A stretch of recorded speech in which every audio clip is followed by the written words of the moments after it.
माझी विधानसभा के अंतर्गत एनडीए का मीटिंग रखा जाता है और उस दौरान देखने को मिलता है कि तमाम कुर्सियां खाली हैं और तभी एक नेता की वहां पे एंट्री होती है। उस शख्स का नाम है राणा प्रताप सिंह और राणा प्रताप सिंह के नारे से पूरा मीटिंग का माहौल जो है वो अलग दिखाई देने लगता है।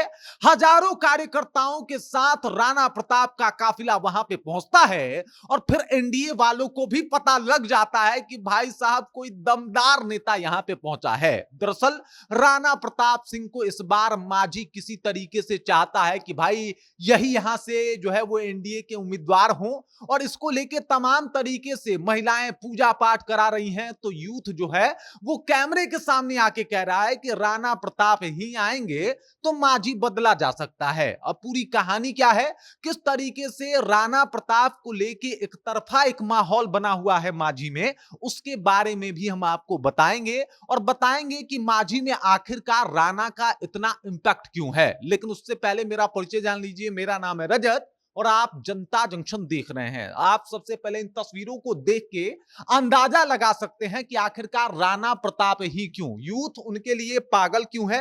आप इस बात को समझ सकते हैं कि यूथ उनके लिए पागल क्यों है, महिलाएं जो है उनको अपना बेटा की तरह आशीर्वाद क्यों दे रही हैं। तो सबसे पहले राणा प्रताप वो शख्स हैं जिनसे आप आसानी से जाके मिल सकते हो कि ऐसा नेता, एक ऐसा लीडर जो लोगों के बीच में रहता हो और कोई भी समस्या अगर मांझी विधानसभा के अंतर्गत कहीं भी देखने को मिलती है, राणा प्रताप वहां पे हाजिर रहते हैं। और ये लोकप्रियता भाई साहब उन्होंने एक दिन में नहीं कमाई, बल्कि 2015 में चुनाव लड़े थे, 2020 में भी चुनाव लड़े और 2025 में चुनाव लड़ने की तैयारी कर रहे हैं एनडीए के टिकट पे।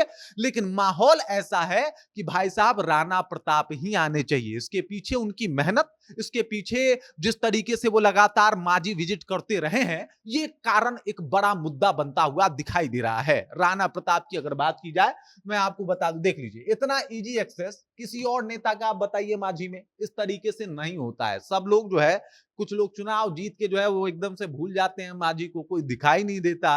लेकिन राणा प्रताप एक ऐसे शख्स हैं कि चुनाव हार जाने के बाद भी उन्होंने मांझी नहीं छोड़ा। वो कहे कि भाई मांझी से ही लड़ेंगे और इसके पीछे का कारण है, जब 2020 में राणा प्रताप सिंह वहां से चुनाव लड़ रहे थे तो आपको जान के हैरानी होगी कि एनडीए उस वक्त वहां पे तीसरे नंबर पे पहुंच गया था। जेडीयू से माधवी सिंह चुनाव लड़ी थी और वो तीसरे नंबर की कैंडिडेट थी। दूसरे नंबर पे निर्दलीय राणा प्रताप थे और पहले नंबर पे थे सत्येंद्र यादव जो कि जीते थे। और सबको पता लग गया था कि निर्दलीय अगर 32-33 हजार कोई वोट ला सकता है तो अगर उसे पार्टी से टिकट दे दिया जाए तो क्या माहौल बन सकता है। ये है राणा का माहौल वहां पे जो देखने को मिला। और सब लोगों ने माना भी था कि भाई राणा ने अगर ठाना है तो कुछ ना कुछ तो हो ही जाएगा। यहाँ पे देख सकते हैं किस तरीके से गांव में महिलाएं उनको जो है वो विधायक बनने के लिए प्रार्थना और पूजा कर रही हैं, जिसमें राणा प्रताप को भी बुलाया गया है। यहाँ पे देख सकते हैं आप, महिलाएं बैठी हुई हैं और यही है माहौल राणा का। तो सबसे पहले तो एनडीए को यह समझना पड़ेगा कि अगर आपको मांझी फतेह करना है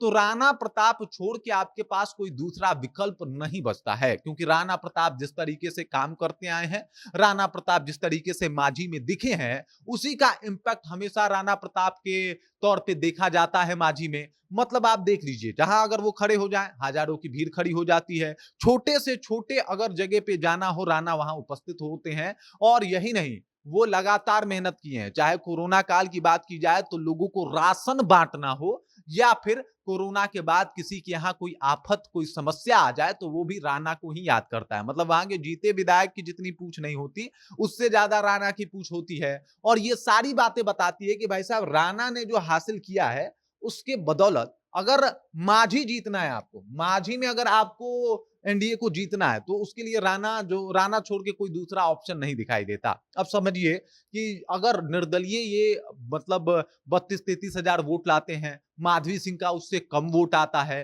तो ये तो एक फैक्टर है ना, ये तो एक इंपैक्ट है ना कि पार्टी होने के बावजूद भी लोग राणा के साथ चले गए। और राणा की यही बात जो है कहीं ना कहीं बाकी मांझी के नेताओं से इनको भिन्न और अलग बनाती है। जमीन से जुड़े नेता हैं और राणा के लिए पूरा माहौल भी बना हुआ है। जैसे आपको मैंने बताया कि किस तरीके से एनडीए का मीटिंग हो रहा था, बैठक हो रहा था और वहां पे जब राणा का काफिला पहुंचा तो एकदम से पूरा भाजपा में वहां का माहौल हो गया, क्योंकि भाजपा के नेता हैं और पूरा एकदम इम्पैक्ट दिखने लगा राणा का कि भाई राणा है तो मुमकिन है, ऐसा वाला माहौल बन रहा था। और अब राणा जब एकदम दाव ठोक के खड़े हैं कि भाई चुनाव लड़ना ही है तो लड़ना ही है, चाहे कुछ भी हो जाए, तो ऐसे में एनडीए जो है वो कहीं ना कहीं इस बात को समझे कि अगर राणा अगर वहां से सिंगल खड़े होते हैं यानी निर्दलीय खड़े होते हैं, तो इसका नुकसान सबसे ज्यादा एनडीए को होगा, क्योंकि वहां से फिर एनडीए निकल ही नहीं सकता। या तो राणा जीतेंगे या फिर हो सकता है वहां पे महागठबंधन का उम्मीदवार जीत जाए, क्योंकि उसके बाद एनडीए का जो है वो वर्चस्व कायम नहीं हो पाएगा। अब सोचिए, वोट को भी समझा देते हैं आपको।